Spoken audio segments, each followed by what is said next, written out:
یہ ویڈیو افطار کے بعد ہی دیکھیے گا، کیونکہ میں نہیں چاہتا کہ آپ لوگ گالیاں دے کے اپنا روزہ خراب کریں۔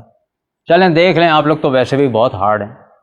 سڑکوں پر ہجوم ہو، ایمبولینس کا راستہ نہ ہو، کاروبار رک جائیں، لوگوں کا جوش تھمنے کا نام نہ لیتا ہو، یہ سب کچھ غداری بھی قرار دیا جا سکتا ہے اور حب الوطنی بھی۔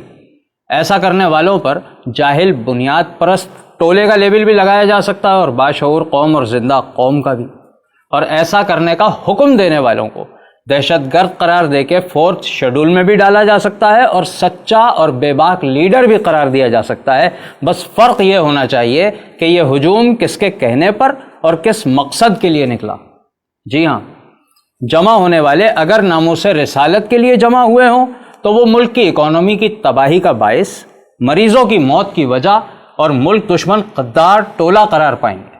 لیکن اگر وہ عمران خان صاحب کی کال پر نکلے ہیں تو ان سے بڑا کوئی حب الوطن نہیں، اور اتنی دیر بند رہنے والے کاروبار نئے پاکستان کے لیے دی گئی قربانی شمار ہوگا، اور پھنسنے والی ایمبولینسوں میں پریشان ہونے والے غالباً شہید یا بچ گئے تو غازی۔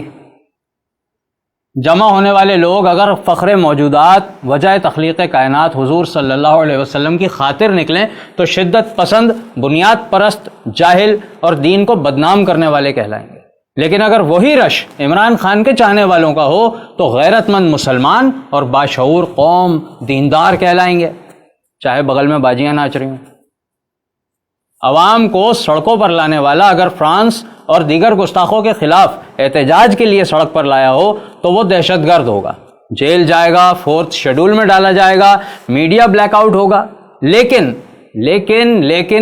جناب، اگر سرکاری ٹی وی پر بیٹھ کر عوام کو سڑکوں پر لانے والا عمران خان ہوگا تو وہ ایک عظیم لیڈر کہلائے گا اور اسلام کا ٹھیکیدار مانا جائے گا۔ بلڈ پریشر ہائی یا لو شوگر کرنے کے بجائے 2 منٹ کسی کونے پہ چپ چاپ بیٹھ کر سوچیں جو میں نے کہا ہے، اور اس کے بعد کہیں جو بھی کہنا ہے۔